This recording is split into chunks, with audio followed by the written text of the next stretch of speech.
would you like to come to Antarctica? And he was telling me, we were sitting around the living room one night, and he said, I want to go to every continent. Oh, wow. And I was like, I'm not going to Antarctica.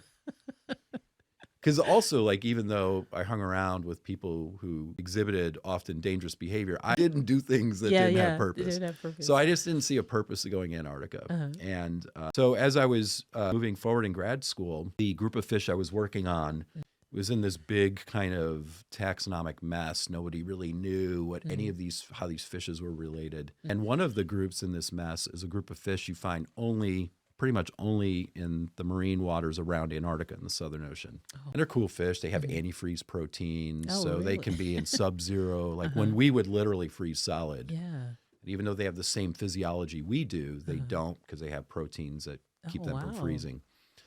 Just so happens at the University of Illinois, the person who discovered these antifreeze proteins in the 1960s, Professor Arthur DeVries, was on faculty. And so I went to him and said, hey, do you have tissues for some of these fish? Because I'm going to do some DNA sequencing just to see if it will help me figure out where my perches fit into the tree of life. And Art is obviously a very clever person. And he's like, well, look at these papers that people have done on the tree of life of these. They're called notothenioi fishes. Okay.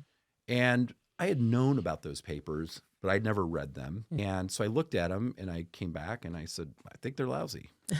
Really? And he's like, that was my hunch, but this is not my field.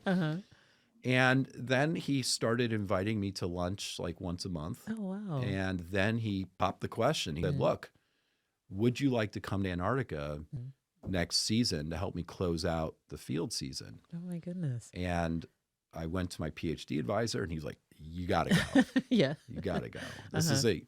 So I was there for 9 weeks and spent Thanksgiving, Christmas, and New Year's there. It was incredible. Really? And I got introduced to those fishes. Yeah. And I've been back 4 additional times, but Really? and I would have never traveled to southern Chile either, right? Right. And so, yeah, it was a great experience and really worked with great people who I still have, professional and personal relationships with.